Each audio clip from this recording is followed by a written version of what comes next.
এইবার সফরে মদিনা শরীফ একটা জায়গা আছে, ভারত উপমহাদেশের আলেমরা ওই এলাকাটায় বসেন, যার জন্য একে অপরকে পেয়ে যান। এক আলেম দেখলাম ঘুরতেছেন, ওই চতুর্দিকে তাকান যে কারে পাওয়া যায়, কাউকে না কাউকে পাওয়াই যায়। একদিন মুফতি মনসুরুল হক সাহেবকে আমাদের হজরত খুঁজবেন, মক্কা শরীফ থেকে ভাবলেন সাক্ষাৎ করবেন মদিনা শরীফে।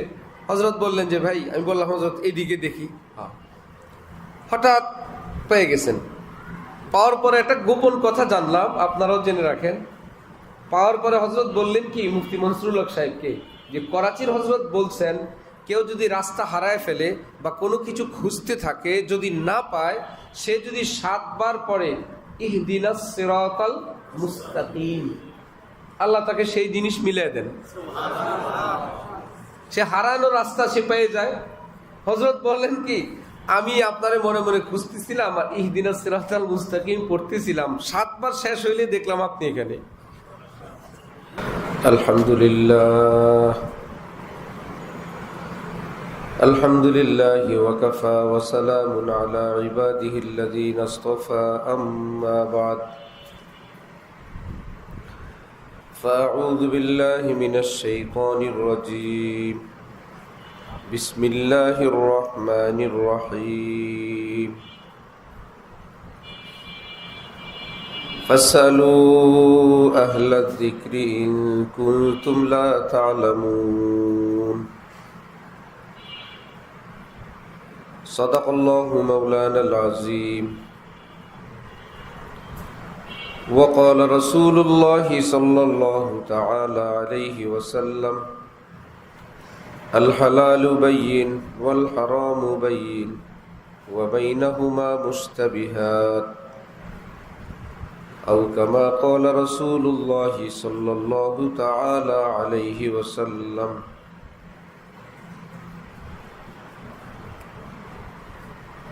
মুআজ্জাজ হাজিরিন, আমি আল্লাহ পাক রব্বুল আলামিনের পবিত্র কালামের এক অংশ বিশেষ তেলাওয়াত করলাম এবং হযরত রাসূল করিম সাল্লাল্লাহু আলাইহি ওয়াসাল্লামের একখানা হাদিস শরীফ পাঠ করলাম। আল্লাহ পাক কোরআন শরীফ এবং হাদিস শরীফের কামিল হেদায়েত আমাদের সকলকে দান করেন। দ্বীনের সহি বুঝ আমাদের সকলকে নসিব ফরমান। আমাদের জীবনের সমস্ত গুনাহ আল্লাহ পাক নিজ দয়ায় ক্ষমা করে দেন। আমাদের মা বাবা, আপনজন, প্রিয়জন সকলকে, সকল মুসলমানকে মাফ করে দেন।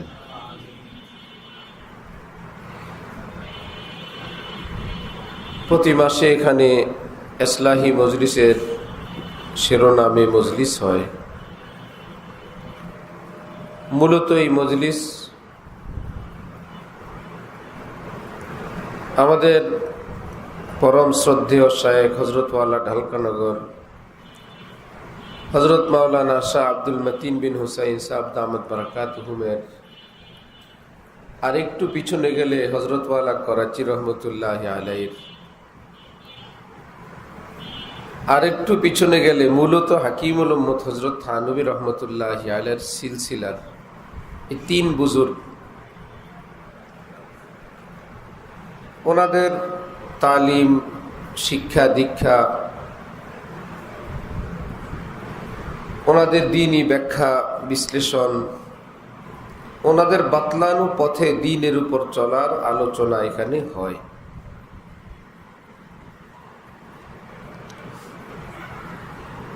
এক ব্যক্তি আমাদের হযরত ওয়ালাকে জিজ্ঞাসা করলেন, আপনার বয়ানে করাচির হযরত আর হযরত থানভীর কথা বেশি শুনি, অন্যান্য তো আলেম ওলামা বুজুর্গ আরো আছেন, ওনাদের কথা তো এই পরিমাণ শুনি না।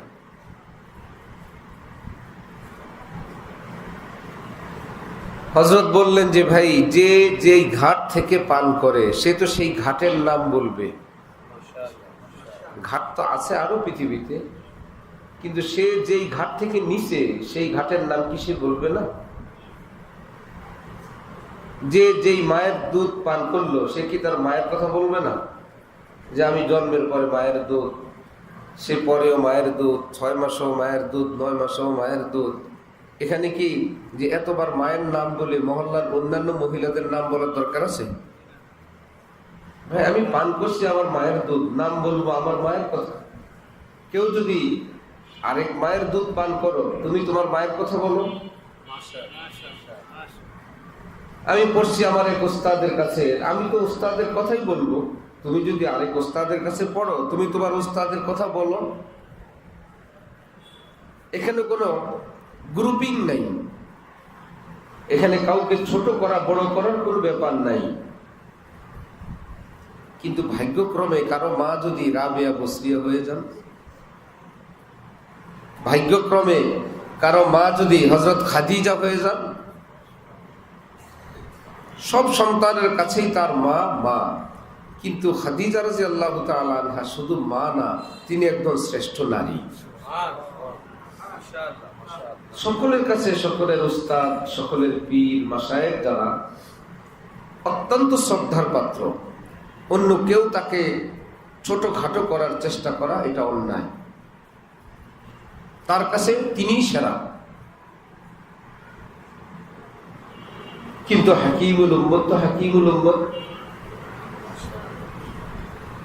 হযরত থানবী তো হযরত থানবী, হযরত ওয়ালা করাচি তো হযরত ওয়ালা করাচি।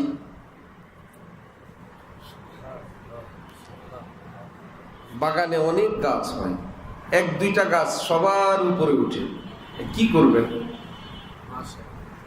পৃথিবীতে পাহাড় অনেক আছে, হিমালয় একটাই আছে। হিমালয় পাহাড় কি সারা দেশে? পুরা দুনিয়ায়।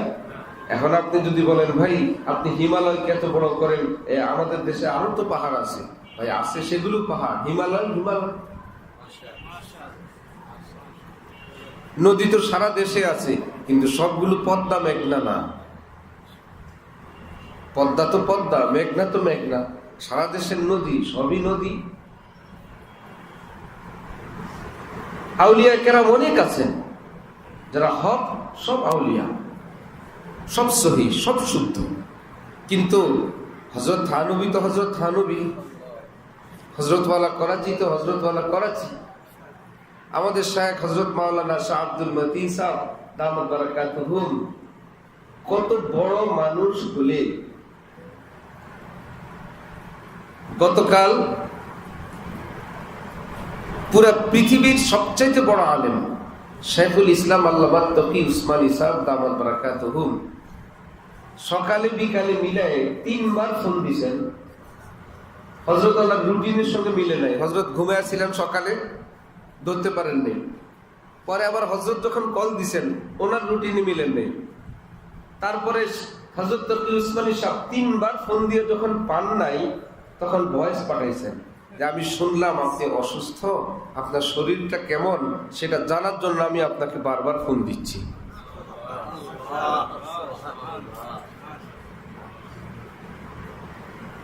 আমি আপনার জন্য দোয়া করি, আপনি আমাকে মহব্বত করেন, ভালোবাসেন, এটা আমার জন্য ভাগ্যের ব্যাপার।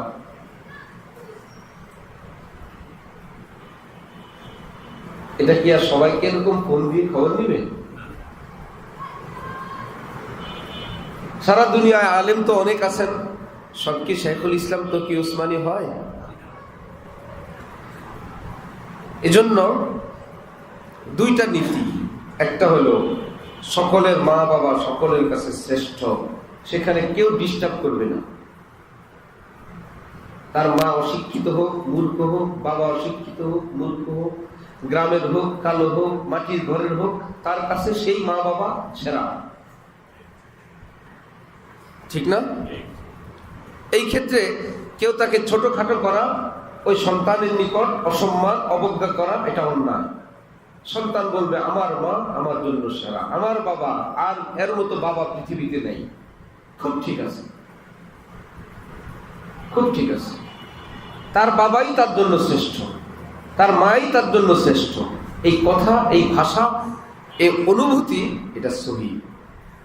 কিন্তু পাশাপাশি আবার আমাদের সকল বাবাদেরকে যখন আমরা এক জায়গায় জমা করব, ইনসাফের সঙ্গে এটাও খেয়াল করতে হবে যে হ্যাঁ, আমার জন্য তো আমার বাবা, কিন্তু সামগ্রিকভাবে এই ব্যক্তি যার বাবাই হোক, তিনি জ্ঞান গরিমায়, শিক্ষা দীক্ষায়, বয়ানে, তাকওয়া, তাহারাতে, পরহেজগারিতে অনেক বড় মানুষ। এটা বিশ্বাস করতে হবে না? এত সত্ত্বেও আমার বাবা, কিন্তু বড় তিনি, শ্রদ্ধার পাত্র তিনি। ঠিক আল্লাহ পাক আমাদের শায়েখ হযরত মাওলানা শাহ আব্দুল মতিন সাহেব দামাত বারাকাতুহুম, যার ব্যাপারে নিজের শায়েখ হযরত ওয়ালা করাচি নিজের পেডে লিখছেন, স্বপ্ন তো পিছনের গল্প, যে আমি আমার মুরিদ খলিফা বাংলাদেশের আলেম মাওলানা আব্দুল মতিনকে হাকিমুল উম্মত মুজাদ্দিদ মিল্লাত মাওলানা আশরাফ আলী থানভীর কুরসির উপরে আমি বসায় দিলাম।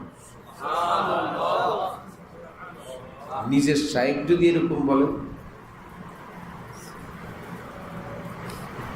এবং এক পর্যায়ে হযরত ওয়ালা করাচি আমাদের হযরতকে একবার বলে বসছেন, मैंने मुझको नहीं पहचाना, मौलाना अब्दुल मतीन ने मुझे पहचाना। করাচি হযরত বলতেছিলেন, আমি আমাকে চিনি নাই, মৌলানা আব্দুল মতিন আমাকে চিনছে। এরকম মানুষ কি ঘুরি ঘুরি কাছে?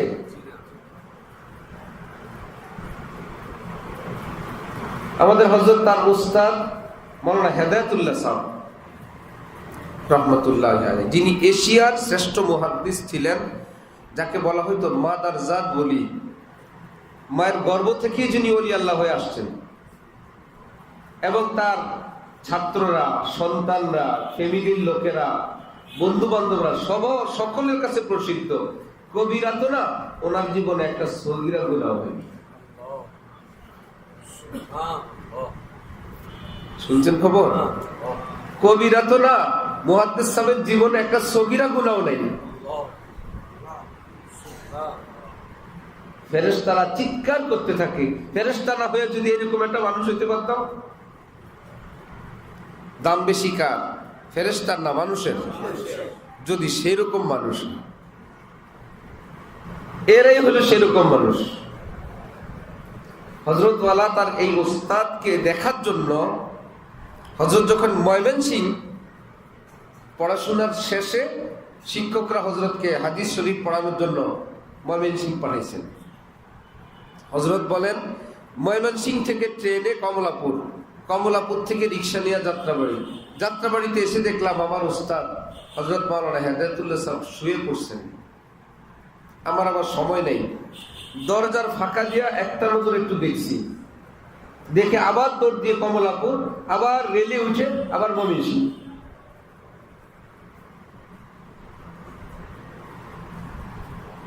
এরকম উস্তাদের ভক্ত ছাত্র এরকম পাওয়া যায়? শুধু এক নজর দেখার জন্য সে সোজা যে আলহামদুলিল্লাহ দেখছি, ময়মনসিংহ থেকে আসছে। সবাই কেবল শেষের অবস্থা দেখে, এত বড় বিশ্বাস কেমনি হইল ভাই? পাজেরু গাড়ি আসলো কোত্থেকে রে ভাই? এত মুরিদ, এত ভক্ত, এত নাজ নেয়ামত, পিছনে কি গল্প? হযরত ওয়ালা করাচি যখন আসতেন এই দেশে, উনি ওনার পরিবার থেকে ছুটি নিয়ে নিতেন। আমারে আর পাইবা নাই, দিন নাই রাত নাই, 24 ঘন্টা। আমরা তো দেখছি ব্যাগ একটা কান্দে নিয়ে, নাইটির ব্যাগ কান্দে, ব্যাগ একটা কান্দে আছে। করাচির হযরত যেখানে আছেন সেখানে আছেন।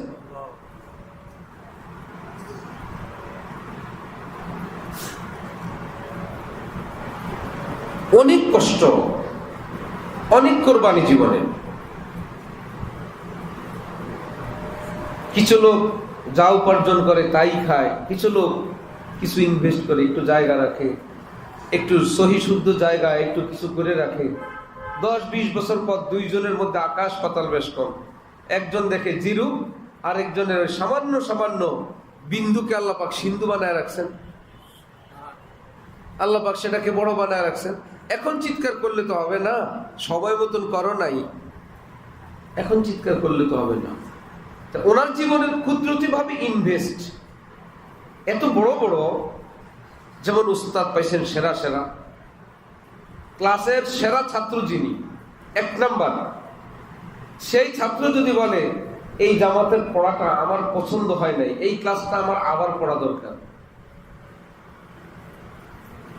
নিচের ছাত্র যারা তারা উপরের ক্লাসে উঠে গেছে, সবাই উপরের ক্লাসে উঠে গেছে, পাস করছে। যে 1 নাম্বার সে কি শুধু পাস করছে না বেশি নাম্বার পাইছে? সে বেশি নাম্বার পাওয়া। হযরত বলেন আমার পড়াটা আমার কাছে পছন্দ হয়নি, যে জামাতের পড়াটা যদিও আমি 1 নাম্বার, কিন্তু আমার মনোভূত হয় নাই, এই ক্লাসের পড়াটা আমি আবার পড়ব আরেক বছর। আবার পড়লেন আরেক বছর। যার পড়ালেখার তৃষ্ণা দেখে, আগ্রহ দেখে উস্তাদরা, বরিশাল বিভাগের শ্রেষ্ঠ মাদ্রাসা জামিয়া মাহমুদিয়া বরিশাল, উস্তাদরা বড় বড়রা গোপনে কয়েকজন বললেন তোমার খোরাক এখানে নাই, তুমি যে পড়বা, তোমার জন্য যে কিতাবাদি দরকার, যেই মানের উস্তাদ দরকার, এইরকম উস্তাদ এইরকম কিতাব এখানে নাই, তুমি লালবাগ যাও, লালবাগ যাও। উনি কি বড় হয়ে গেছেন হঠাৎ করে, না ছোটবেলা থেকেই? এগুলো কুদরতে এলাহি। আল্লাহ পাক যাকে দিবেন আমরা জানি না, তিনি তো জানেন যে তাকে দিয়ে আমার কাজ আছে, সেই রকম মাদ্রাসায় পাঠাবেন, সেই রকম উস্তাদ দিবেন, ওই রকম পরিবেশ বানাবেন। লালবাগে তিনি পড়েন, এক ছাত্র ভীষণ সুন্দর, সবাই কেবল গল্প করে, আড্ডাবাজি করে, দোস্ত বানাইতে চায়, বড় লোকের ছেলে। সে ভাবছে আমি এগুলো করলে তো পড়াশোনা করা যাবে না। হযরতের নাম নিয়ে বলে আব্দুল মতিন ভাইয়ের কাছে আমি সিট নিই। হযরতের পাশেই সিট নিছেন, 3 বছর সিট, এক পাশে ঘুমাইছে। হযরত বলেন এই 3 বছরে আমাদের 2 জনের একটা কথাও হয়নি।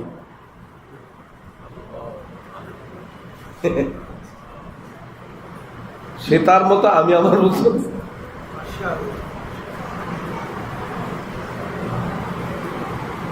একটা কথা হয় নাই।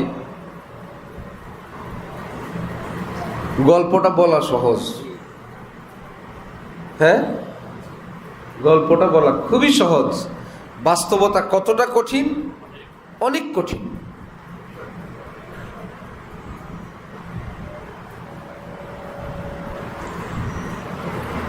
যেই ছাত্রকে উস্তাদ পড়াইছেন কাফিয়া, কওমি জগতের একটা কঠিন কিতাব, 7-8 স্তরের, সেই কাফিয়ার উস্তাদ হাটহাজারীর হাফেজ কাসেম সাহেব রহমতুল্লাহ আলাইহির সাথী, হাটহাজারীর নাম করা আলেম, ছাত্র জমানার, কখনো 1 নম্বর উনি, কখনো 1 নম্বর উনি, বড় আলেম, এখনো জীবিত। সেই ওস্তাদ এসে নিজের ওই ছাত্র যাকে কাফিয়া পড়াইছেন নিজের রুমে রেখে সেই ছাত্রের কাছে বায়াত হওয়া, মুরিদ হওয়া। বুড়া ওস্তাদ নিজের ছাত্রের কাছে আসতে মুরিদ হইতে। সব গল্পের পর যখন হযরত মুরিদ করবেন না, ভাগাইয়াই দিবেন। ওস্তাদ বলে কি, বাবা যদি স্বর্ণ কিনবে, বাজারে অনেক স্বর্ণের দোকান আছে, নিজের ছেলেরও একটা দোকান আছে, বাবা কি অন্যের দোকান থেকে কিনবে না নিজের ছেলের দোকান থেকে? আপনি আমাকে বলেন, অন্য পীর বুজুর্গদের কাছে যাইতে, অন্য আল্লাহ ওয়ালাদের কাছে যাইতে, যারা আল্লাহর মোহাব্বত বিতরণ করে, আপনিও তো বিতরণ করেন। আমার আল্লাহর মোহাব্বত দরকার, আমি আরেক দোকান থেকে নিব, আমি আমার ছেলের দোকান থেকে নিব। আপনি আমাকে মাহরুম করবেন না। রাত গভীরে হযরত মুরিদ করলেন। মুরিদ করার পর এবার ওস্তাদ যদি মুরিদ হইছি সদায় নেওয়ার জন্য, আল্লাহর মহব্বত নেওয়ার জন্য, আমি তো ওস্তাদই। যে ওস্তাদ হয় না, সারা জীবন কেন জানি ছাত্রের প্রতি তার একটা আবদার, একটা দাবি থাকে। ছাত্র যত বড়ই হোক, তারে আপনি বলতে আমি পারি না, আমার অনেক কষ্ট হয়। তুমি যে একটা ভাব আসে, সেই তুমি এটা চাই না। ছাত্র জমানার এখনো আমাদের কাছে পড়ছে বিভিন্ন মাদ্রাসায় বড় হুজুর, নাজেম সাহেব, খতিব সাহেব, আর তুমি এটা যায় না। মনে হচ্ছিল স্বাভাবিক ব্যাপার। সে বড় শ্বশুর হয়ে গেছে, কেউ নানা হয়ে গেছে, বিয়ে করছে, বড় মেয়ে মেয়ে বিয়ে দিয়েছে, নানা হয়ে গেছে, ছাত্র আমাদের। কিন্তু তুমি থেকে ওর ছুটি নেই। আর আমরা এক জামাতে পড়ছি, দুইজন হেফজোখানা থেকে, বেশ কয়েকজন ছিলাম, একদম হেফজো থেকে নিয়ে দাওরা পর্যন্ত। বেশ আমরা 3 জন 4 জন এরকম। তার মধ্যে একজন সবার সঙ্গে সম্পর্ক তুই তাই, এক জামাতের হেফজোখানা থেকে দাওরা পর্যন্ত তুই তাই। দাওরার পরে সে বিয়ে করছে আমার বোন, ছোট বোন। এখন আমি তার বড় ভাই না, অনেক কষ্টে, অনেক দিন কষ্ট করে আমার একটু আপনি আপনি বলে, কিন্তু আমি আজ পর্যন্ত পারি নাই তুই ছাড়তে। আমার আম্মা বলে এখনো তুই বলো, বেচারার মেয়ে বিয়ে দিবে, এখন তো দিয়েই দিছে। ওই তুই থেকে তার কোনো ছুটি নেই। সম্পর্ক ঘনিষ্ঠতা যখন এমন হয়, ওই তুইটাই সবচেয়ে মহব্বতের। এরা আপনি বললে সেও বিরক্ত হবে, আমিও, আমার কাছে মনে হবে যে এটা নতুন একটা কিছু। যেখানে ছাত্রের প্রতি তুমি তুই এরকম একটা হক থাকে, সেই ছাত্রকে হযরত বলা অত সহজ। আপনি আসে না মুখ দিয়ে। প্রাইমারি ছাত্র, যে ছাত্ররা প্রাইমারি স্কুলে পড়ে এখন সচিব, ডিসি, শিক্ষকদের কাছে গেলে তুমি করে ডাকে, কি আব্দুর রহমান তুমি এখন কোন মন্ত্রণালয়ে আছো, বলে না? তো কোথায় আছো, কোন বিভাগে আছো? আচ্ছা তুমি এখন ঢাকা বিশ্ববিদ্যালয়ের শিক্ষক হইছ, বলে না? ওই বেটা এখনো প্রাইমারিতে, সে চলে গেছে ঢাকা বিশ্ববিদ্যালয় না, তুমি মঙ্গল গ্রহ যাও। মঙ্গল গ্রহের থেকেও যদি আসো, তুমি থেকে তোমার ছুটি নেই, সন্তানের মতো। সেই ওস্তাদ যদি নিজের এইরকম ছাত্রকে মুরিদ হয়ে এখন বলেন হযরত ওয়ালা হযরত,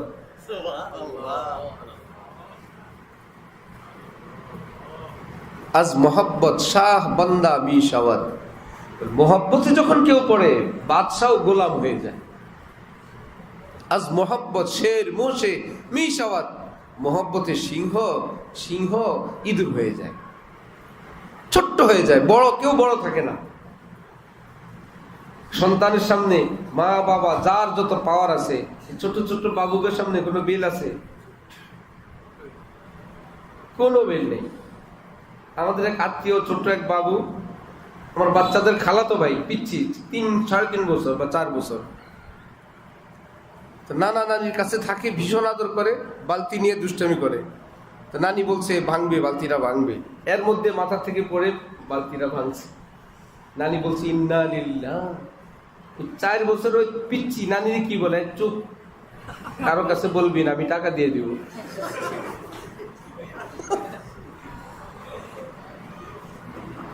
কারো কাছে বলবি না, আমি তোর বালতি।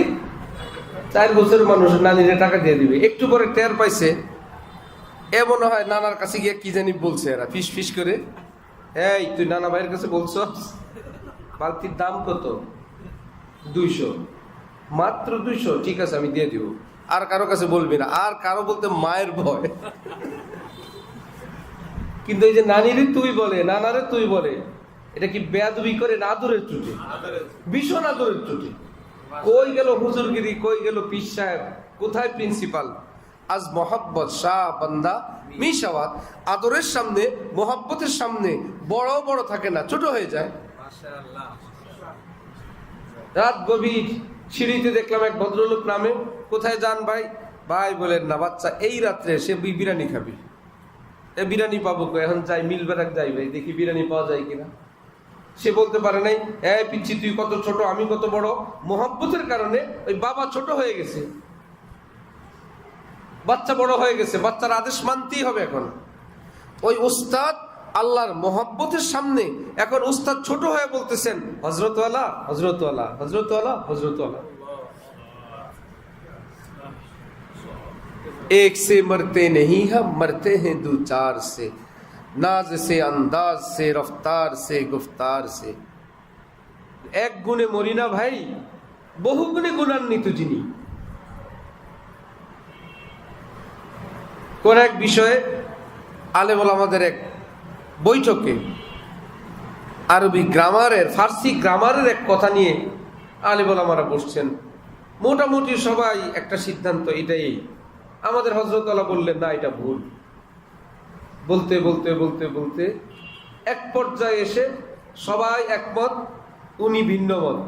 এক মুরব্বীর উনি ধমক দিলেন হযরত আল্লাহ, যে আপনি ওইটাকে বুঝতে পারেন না। একটু পরে ওই হুজুর চুপের পরে এখন কান্দেন, কান্না করে এখন বলতেছেন যে ভাই হুজুর, আমাদের হযরতকে বলছেন, আপনি যেটা বলছেন এটাই সঠিক। একজন আসা শুরু হইল, এবার ধীরে ধীরে দল ভাঙ্গা শুরু হইল, ধীরে ধীরে আসছেন। কান্না করেন কেন? কান্না করি, আমি যে এই ভুলটা এত বছর পড়াইলাম, আমার ছাত্ররা তো আরো পড়াইছি, আমার এই ভুল চর্চা কত দূরে চলে গেছে, আমি সেটাকে উঠে আনবো কেমনি? আমি তো ভুল পড়াই দিছি, তারা তো ভুল নিয়ে চলে গেছে। আল্লাহু আকবার। তাহলে সকল আলেম সকল হক্কানি পীর বুজুর্গরা হক্কানি বুজুর্গ, সকলেই শ্রদ্ধার পাত্র, মনে থাকবে ইনশাআল্লাহ। কিন্তু আল্লাহ পাক কাউকে যদি শ্রেষ্ঠ আলিম দিয়ে দেন, তাকে পাইকারি এরকম মনে না করা যে ভাই আলেম আলেম আলেম আলেম, সব পাহাড়ি পাহাড় না। হিমালয়কে আপনার বড় ভাবতে হবে, আপনি পদ্মাকে গভীর ভাবতে হবে, আপনি আটলান্টিক মহাসাগরকে বিশাল বড় ভাবতে হবে। সাগরে সাগরে আপনার নাম দিলে হবে না। আল্লাহ পাক আমাদের দেশে দিচ্ছেন এত বড় নেয়ামত। পুরা পৃথিবীতে হযরতওয়ালা করাচির বিশেষ নজর ছিল বাংলাদেশের উপর, এবং বলতেন বাংলাদেশি আহবাবরা বেশি মহব্বত করে, তারা বেশি মহব্বতওয়ালা মানুষ, যার জন্য হযরতওয়ালার দৃষ্টিও ছিল বাংলাদেশের উপরে। একবার ধূপখোলায় হযরত আসছেন, করাচি হযরত। এই উপলক্ষে হযরতের খোলাফায়ে কেরাম, দেশ বিদেশের অনেক বুজুর্গরা আসছেন। আমাদের হযরত তো আসেনি, তা আমি আমার শায়েখ আমাদের হযরতওয়ালাকে একটা চিঠি লিখলাম যে এত আল্লাহওয়ালা বুজুর্গানি দিন এখানে, এত কিছুর মধ্যে আপনাকে আমার সবচেয়ে বেশি ভালো লাগে, বেশি মহব্বত লাগে। উর্দুতে লেখা ওই চিঠি। হযরতওয়ালা এই চিঠি নিয়ে দৌড়ে চলে গেছেন করাচি হযরতের খাদেম আওলাদে রসুল সৈয়দ ইশরত জামিল মীর সাহেবের কাছে, যে ভাই দেখেন কি চিঠি লিখছে আমার এক দোস্ত। মীর সাহেব ওই চিঠি পড়ছেন, পড়ে যেটা বলছেন যে যেহেতু আপনি আপনার শায়েখকে পৃথিবীর সবচেয়ে বেশি ভালোবাসেন, আল্লাহ পাক আপনার জন্য এরকম আহবাব মিলিয়ে দিয়ে দিচ্ছেন। এটাই নিয়ম, এটাই পদ্ধতি।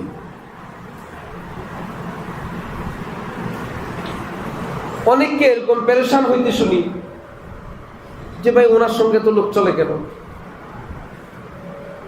হলে তো ঠিক না। উদ্দেশ্য ওনার সঙ্গে এমন লোক থাকে না, উনিও সহি, কিন্তু এই উসুলটা ওনার জানা নাই যে উনি জীবনে কোনো হক্কানি পীরের পিছে পিছে ঘুরেন নাই, যার জন্য ওনার পিছনে কেউ ঘুরে না। আর ওই হযরত মাওলানা আব্দুল মতিন সাহেব নিজের শাইখের পিছনে পিছনে ঘুরছিলেন, এই জন্য ওনার পিছনে পিছনে লোক ঘুরে। এটা তো ওনার ব্যাপার না ভাই। এইবার সফরে মদিনা শরীফ একটা জায়গা আছে, ভারত উপমহাদেশের আলেমরা ওই এলাকাটায় বসেন, যার জন্য একে অপরকে পেয়ে যান। এক আলেম দেখলাম ঘুরতেছেন, ওই চতুর্দিকে তাকান যে কারে পাওয়া যায়, কাউকে না কাউকে পাওয়াই যায়। একদিন মুফতি মনসুরুল হক সাহেবকে আমাদের হযরত খুঁজবেন, মক্কা শরীফ থেকে ভাবলেন সাক্ষাৎ করবেন। মদিনা শরীফে হযরত বললেন যে ভাই, আমি বললাম হযরত এইদিকে দেখি। হঠাৎ পেয়ে গেছেন। পাওয়ার পরে একটা গোপন কথা জানলাম, আপনারাও জেনে রাখেন। পাওয়ার পরে হযরত বললেন কি মুফতি মনসুরুল হক সাহেবকে, যে করাচির হযরত বলছেন কেউ যদি রাস্তা হারায় ফেলে বা কোনো কিছু খুঁজতে থাকে, যদি না পায়, সে যদি 7 বার পড়ে ইহদিনাস সিরাতাল মুস্তাকিম, আল্লাহ তাকে সেই জিনিস মিলিয়ে দেন, সে হারানো রাস্তা সে পেয়ে যায়। হযরত বললেন কি, আমি আপনারে মনে মনে খুঁজতেছিলাম আর ইহদিনাস সিরাতাল মুস্তাকিম পড়তেছিলাম, 7 বার শেষ হইলে দেখলাম আপনি এখানে। মনে থাকবে ইনশাআল্লাহ? আচ্ছা, হযরত আমাদের হযরত বললেন যে ভাই ওখানে গেলে লোকজন ভিড় হয়ে যায়, মুসাফা করতে আসে বাংলাদেশ, ভারত, পাকিস্তানের লোকেরা, অনেকে একটা আবদার নিয়ে বিদেশের বাড়িতে আমাদের হুজুর পরিচিত, এত করে ওই দেশের এরকম মজমা বানানো নিষেধ, একটা পেরেশানি, বা নীরবে একটু দোয়া দুরুদ জিকির করবে, দুরুদ পড়বে, এতেও ডিস্টার্ব। হযরত আল্লাহ বললেন কি, আজকে আমরা অমুক এক জায়গায়, একটা আনকমন একটা জায়গায় গিয়ে বসি। আমাকে বললেন এই দিক বসো, এখানে কেউ নেই, বাঙালিরা পাকিস্তানিরা সব ওই দিকে, আমরা এখানে। একটু পরে দেখি গোল হয়ে কোত্থেকে এসে ঘুরে গেছে সব। এটা ঠেকাবেন কিভাবে? এটা কি উনি চাইছিলেন যে আমার কাছে লোকেরা আসুক? কাসেম নানুতুবি চাইছিলেন পৃথিবীর কেউ আমাকে না চিনুক, যার জন্য লুঙ্গি একটা পরতেন, একটা গায়ে দিতেন, লুঙ্গি একটা পরনে, একটা কোথায়। এই লোকেরা কেউ হুজুর বলবে? হুজুর তো হুজুরের মতন, লুঙ্গি গায়ে লোক আবার কিসের হুজুর? কুলিমুলি হবে। নিজেকে এতটা ঢাকতে চাইছেন, গোপন রাখতে চাইছেন, আমার যেন কেউ না চিনে। কিন্তু কাসেম নানুতুবি কি গোপন রইছেন না? দুনিয়া ছড়ায় গেছে। উনি চাইছিলেন গোপন হইতে। শামসুদ্দিন তাবরিজি চাউলের আড়তে গিয়া চাউলের বস্তার উপর বসে রয়েছেন, কেউ যাতে না বুঝতে পারে। চাউলের বস্তার উপরে কোনো পিসাব বুজুর্গ থাকে? জালালউদ্দিন রুমি খুঁজতে বের হয়েছে, আমার শামসুদ্দিন তাবরিজি কই? তখনও দুইজনের খাতির এবং পদ পরিচয় হয় নাই।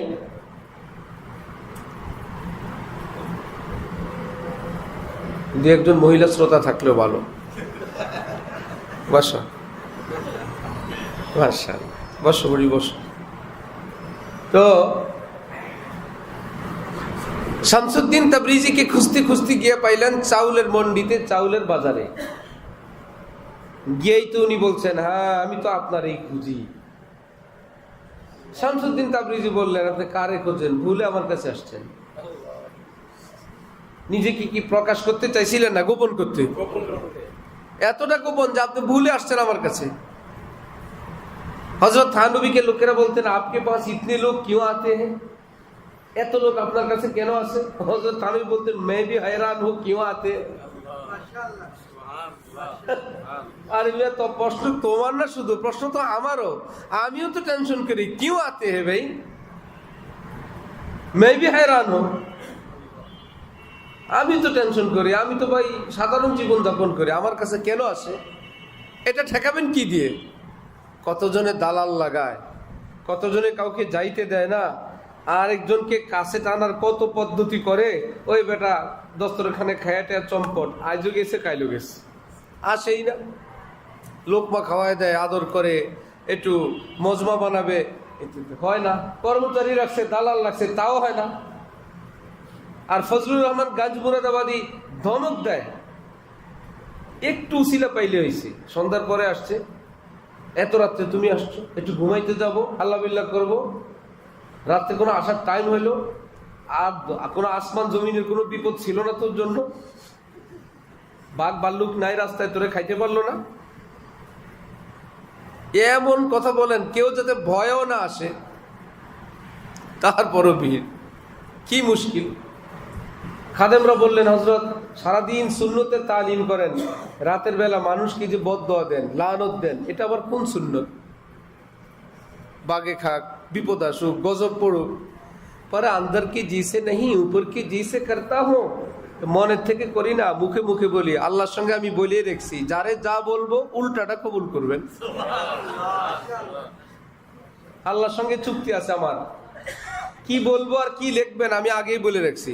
যারে বলবো বাঘ ভাল্লুকে খাওয়ার জন্য, আল্লাহ এর জন্য লিখবে আল্লাহ, আল্লাহ এর জন্য বাঘ ভাল্লুকে না খায়। যারে বলবো মরার জন্য, তার হায়াতে বরকত দিয়ে দিবে। খাদেমরা বললো, এই উল্টা দোয়া করার প্রয়োজন কি? আপনি বাও দোয়া করেন। বললো, উল্টা করি, তাতেই ভিড়। আমি একটু নীরবে আল্লাহকে ডাকবো সেটা পারি না, বাও দোয়া করলে এরা আমারে তো আল্লাহরে ডাকতে দিবে না ভাই। আমি তো একা থাকতে চাই, খাজা সাহেব বলতেন, মুঝে দোস্ত ছোড় দে সব, কই মেহেরবানা পুছে। আমার বন্ধু বান্ধব আড্ডা দেনেওয়ালার একদম সব যাও তো তোমরা, একদিকে যাও। কোন কোন দয়াল আমাকে জিজ্ঞাসা করা লাগবে না, কেমন আছেন, ভালো আছেন, ইত্যাদি ইত্যাদি, কেউ কিছু জিজ্ঞাসা করা লাগবে না। মুঝে মেরা রব है কাফি, মুঝে কুল জাহান না পুছে। আমার আল্লাহই তো আমার যথেষ্ট, আমার কেউ জিজ্ঞাসা করা লাগবে না। সব রোজ मैं हूं मजजूब और याद अपने रब की, ওয়া দিন এবং রাতে আমি আল্লাহর প্রেমে মগ্ন থাকবো। মুঝে কই হা না পুছে, মুঝে কই হা না পুছে। কেউ আমাকে হো হা জিজ্ঞাসা করা লাগবে না, কত মজা হবে, কেউ থাকবে না, আমি থাকবো, আমার আল্লাহ থাকবে। তার কাছে গিয়ে ভিড় করলে এটা কি তার চেষ্টা প্রচেষ্টা না আল্লাহর দান? আল্লাহর দান। ওনার পিছনে এত লোক কেন? আপনি দৌড়ান ওনার পিছন থেকে, দৌড়াইলে দেখবেন আরো যায়।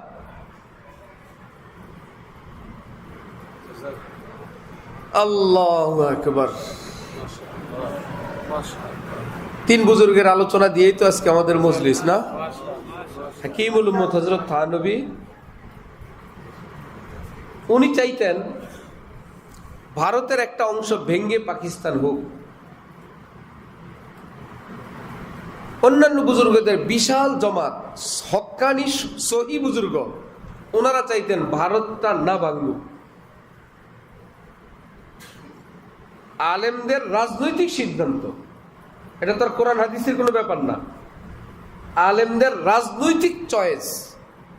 হযরত থানবী চাইতেন মুসলমানদের জন্য একটা আলাদা রাষ্ট্র হোক, স্বাধীনভাবে আমরা আল্লাহ বিল্লাহ করব। অনেকে বলতেন না, আমরা বড় দেশের অংশ থাকি, আমরা আলাদা হব না। দুই গ্রুপের মধ্যে কি একটা বিরোধ, ইখতিলাফ চরম। এর মধ্যে হযরত থানবীর বিরোধী জোট, সেই জোটের লিডারদের একজনকে কেউ জিজ্ঞাসা করলো যে আপনাদের বিরোধী গ্রুপের লিডার মাওলানা আশরাফ আলী থানবী নাকি মুজাদ্দিদ, নবীর পরে নবী আসবে না, কিয়ামত পর্যন্ত 100 বছরে একজন করে মুজাদ্দিদ আসবেন, সে 100 বছরের একজন নাকি মাওলানা আশরাফ আলী থানবী, আপনারা যার বিরুদ্ধে আছেন উনি নাকি মুজাদ্দিদ। সে বুজুর্গ হযরত মাদানী, হযরত খলিল আহমদ সাহারানপুরি, दोनों कौल काछाकाछि, बोललेन इसमें क्या शक है, हजरत इस जमाने के मुजद्दिद है। এতে তো কোনো সন্দেহ নেই, তিনি এই 100 বছরের মুজাদ্দিদ আশরাফ আলী থানবী। আমরা তো একটা রাজনৈতিক বিষয় নিয়ে ওনার সঙ্গে বিরোধিতা করি, দ্বীনি বিষয় তো তিনি আমাদের মুরব্বী।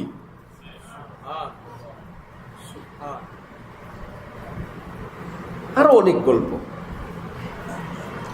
এই জন্য আমরা আল্লাহ পাকের কাছে হাজার হাজার কোটি বার শুকর আদায় করি, আল্লাহ আমাদেরকে সে হাকিমুল উম্মতের সিলসিলার সন্ধান এবং মোহাব্বত দান করছেন। হাকিমুল উম্মতের সিলসিলার একদম সহজ সংস্কার, পুরা সার নির্যাস যিনি আবার দিলেন হযরতওয়ালা করাচি, সবটাকে একত্রিত করে ট্যাবলেটের মতো বানায় দিয়েছেন। পুরা দ্বীন ইসলামকে হযরত থানবী তিনি পেশ করছেন, সেটাকে আবার সংক্ষেপ করে হযরতওয়ালা করাচি আরো সহজ করে, আরো মজাদার করে। আর সেই দৌলতকে আল্লাহ পাক আমাদের হযরত মাওলানা শাহ আব্দুল মতিন সাহেব দামাত বারাকাতুহুম, আল্লাহ পাক হযরতের মধ্যে দিয়েছেন অনেক কারামত, অনেক। হযরত থানবীর এক খলিফাকে একজন বলছে, আপনার কাছে হযরত থানবীর কোনো বরকত, কোনো স্মৃতি কি নাই? বলে স্মৃতি কি খুঁজবা, আমি নিজেই তো হযরত থানবীর স্মৃতি, আমি নিজেই তো হযরত থানবীর বরকত। আল্লাহু আকবার। শুনতে শোনা যায়, আজকে তো কোনো বয়ান হইল না, কেমন? কিন্তু যদি বিবেচনা করি তাহলে অনেক ঝামেলা থেকে মুক্ত হওয়ার একটা বয়ান হয়েছে, অনেক ধরনের। কারণ এখন অনেক ঝামেলা, অনেক ফতুয়া, অনেক মাসাইল, ঠিক না? যে বড় হয় তার চেয়ার বড় হয়, তার দস্তখতের পাওয়ারও কি হয়, বড় হয়। সেই বড়টা যদি চিনে ফেলি তাহলে আমার আর কার দস্তখত আর কার চেয়ারটা বড় হবে এটা চিনতে ভুল হবে না, মানতেও ভুল হবে না। তাহলে সবাইকে শ্রদ্ধা করব আর মনে করব বড় তো উনি। MBBS ডাক্তার, ডাক্তার সাহেব, সহযোগী অধ্যাপক, সহকারী অধ্যাপক, আর ফুল অধ্যাপক, সিনিয়র অধ্যাপক, FCPS, FRCS, বড় একজন আমি যদি চিনে ফেলি, তাহলে যদি ডাক্তারে কোনো টক্কর হয়, যদি একজন অভিজ্ঞ ডাক্তার, যেই ডাক্তারের সামনে অন্য ডাক্তাররা শিষ্য বনে থাকে, তিনি যেটা বলবেন এটা বড় কথা, এটা চূড়ান্ত কথা। হ্যাঁ, মহল্লার ডাক্তার, তিনি সাধ্য মতো বলছেন, তিনি শত্রু না, তিনি হাজার মানুষের চিকিৎসা করেন, তিনি যতটুকুন বুঝেন এ ব্যাপারে। কিন্তু স্যার এর বিপরীত বলে দিছেন, হ্যাঁ ছোট ডাক্তারকে আমি সম্মান করব, কিন্তু মানব বড় স্যারের কথা, যেহেতু তিনি বড় ডাক্তার। ঠিক আলেমরা সবাই নিজ নিজ জায়গায় দ্বীনের খেদমত করেন, তাদের এই খেদমতের ঋণ মুসলিম জাতি কখনো পরিশোধ করতে পারবে না। যিনি মসজিদ পরিষ্কার করেন, যিনি আজান দেন, যিনি ইমামতি করেন, যিনি দ্বীনের কথা মানুষকে বলেন, সবাই দ্বীনের কথা বলেন, কিন্তু এই বলে সবাই কিন্তু একদম সিনিয়র ডাক্তার না। এটা যেমন সবাই সিনিয়র ওই রকম মানের আলেম না, এটাও ঠিক। তা আমরা যে ওই জায়গাটা নির্ধারণ করে ফেলি যে তাহলে সর্বশ্রেষ্ঠ কারা কারা, এবার আমাকে হাজার ঝামেলার মধ্যে বড়দের খুঁজবো আমি, তাহলে ইনাদের অবস্থানটা কি, এই ক্ষেত্রে করণীয় কি, উনি কোথায় আছেন, উনি কি করবেন, ওনার ফতোয়া কি, ওনার মাসআলা কি, ওনার সিদ্ধান্ত কি, যদি এটা জেনে যাই তাহলে আমি হাজার জনের হাজার কথা থেকে আমি বেঁচে যাব। যে ভাই আমি তো অমুক হুজুরের, আমি তো অমুক হজরতের ফতোয়া অনুযায়ী চলি, আমি তো আর অন্যটা শুনবো না। এটার পক্ষে একটা দলিল শুনেন।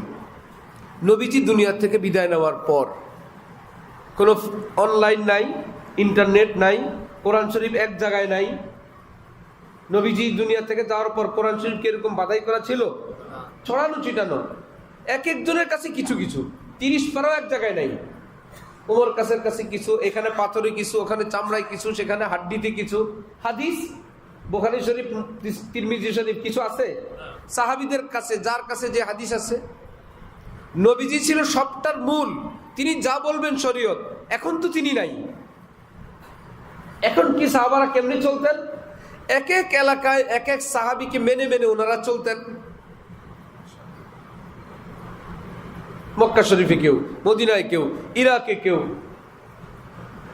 কুফায় কেউ, বাগদাদে কেউ, ইরানে কেউ, যেখানে যেই সাহাবী আছেন তাদের মধ্যে সিনিয়র যিনি, তাকে তারা মেনে চলতেন। ঘটনাক্রমে এক এলাকার লোকেরা একটা মাসালা বলল, যাদেরকে বলল তারা অন্য এলাকার, তারা বলে আমাদের হুজুর তো অন্য মাসালা বলেন, তোমরা আবার এটা বললা। ঠিক আছে, আমরা তো হযরত আব্দুল্লাহ ইবনে মাসউদের অনুসারী, আমরা হুজুরের কাছে গিয়ে হুজুর যেটা বলেন আমরা সেটাই মানব, তোমরা তোমাদেরটা মানো। আমাদের আব্দুল্লাহ ইবনে মাসউদ হইলেন আমাদের বড় হুজুর, কেউ বলেন আমাদের ইবনে ওমর হইলেন বড় হুজুর, কেউ বলেন আমাদের আব্দুল্লাহ ইবনে আব্বাস হইলেন বড় হুজুর। মারামারি নাই, যে যাকে মানো মানো। তা আপনি যদি বড় হুজুরটা চিনে ফেলেন তাহলে আপনি বলতে পারবেন, ভাই যে যা করো করো, আমার বড় হুজুর তো মুখ হযরত, তিনি যা বলবেন আমি তাই করব। মাশাআল্লাহ, মাশাআল্লাহ, টক্কর নাই। হ্যাঁ, যে আরেক হযরতের ভক্ত, সে হযরতের অনুসরণ করেন। মাগরিবের পর পর, রোজার দিনে মাগরিবের আজানের পর পর নামাজ উত্তম না একটু ইফতার করে ভালো করে পরে নামাজ পড়া উত্তম? আলেমদের দুই গ্রুপ। মারামারি করবেন, যাকে ভালো লাগে ওই গ্রুপে গিয়ে নামাজ পড়েন। ভাই আগে নামাজটা সেরে নেই, ভাই একটা খেজুর খেয়ে মসজিদে গিয়ে বসে আছে, ভালো আলেম, ভাই মাগরিবের নামাজ আগে আগে পড়া ভালো, উনি ওটার উপরে আছেন। ভাই যার যার এই হজরত ভালো লাগে, আপনি খেজুর খেয়ে মসজিদে গিয়ে ওনারা নিয়ে জামাত করেন। আমরা দ্বিতীয় পার্টির, আমরা একটু ভালো করে টাইট মতো খেয়ে, মুরব্বীরা পান টান খেয়ে 20-30 মিনিট পরে আমরা নামাজে আসতেছি, আমরা সেই হুজুরের লোক। ঠিক আছে না? কেউ একদম সাধারণ জীবন যাপন পছন্দ করেন, খুব সাধারণ, সাধারণ জামা কাপড় পরো, সাধারণ রুটি চাটনি খাও, ঘর বাড়ির দুর্দশা, বাচ্চাদের করুণ অবস্থা, ইত্যাদি। আপনার যদি এরকম ভালো লাগে, এইরকম একজন হজরত ধরেন, আপনি ওইরকম হয়ে যান। আর যদি বলেন যে না ভাই আমার তো ভালো থাকতে চাই, তো এরকম আরেকজন বুজুর্গ ধরেন যিনি আল্লাহওয়ালা, এটাও ঠিক, আবার দুনিয়ার সেটা বাদশার মতন চলাফেরা করেন, বললে হ্যাঁ আমার ওনাকে ভালো লাগে, আপনি ওনার মতন চলেন, কোনো মারামারি কাটাকাটি নেই, যাকে যার ভালো লাগে। কিন্তু আপনাকে স্থির করতে হবে আপনি কার। কিছু এখানের, কিছু ওখানের, কিছু ওখানের, বিপদে পড়ে যাবেন। এই জন্যই তো মাযহাব কয়টা মানতে হবে, কয়টা কি 50% না 100%? যদি বলে আমি হানাফি কিন্তু অমুক ক্ষেত্রে শাফি, পারমিশন নেই। আমি হানাফি অমুক ক্ষেত্রে আমি মালিকি, জি না, হানাফি তো হানাফি, মনে পছন্দ হোক আর না হোক, যেহেতু হানাফি সবই হানাফি, যেহেতু আপনি হানাফি মাযহাবের অনুসারী, ঠিক মাযহাব সব সহি, আমরা হানাফি। আলেম ওলামা হক্কানি পীর বুজুর্গ অনেক আছেন, কিন্তু আমি কার অনুসারী, কোন হক্কানি আল্লাহওয়ালার অনুসারী, আল্লাহ দেওয়ানার, এটা স্থির করার পর ভাই আপনারা আপনাদের মতন, আমি তো আমার হযরতের মতন, এটা যদি ঠিক হয়ে যায় অসংখ্য ফিতনা থেকে বেঁচে যাবেন। আল্লাহ আমাদেরকে, আপনাদেরকে, আমাদের সবাইকে তৌফিক দান করেন। ওয়া আখিরু দাওয়ানা আলহামদুলিল্লাহি রাব্বিল আলামিন।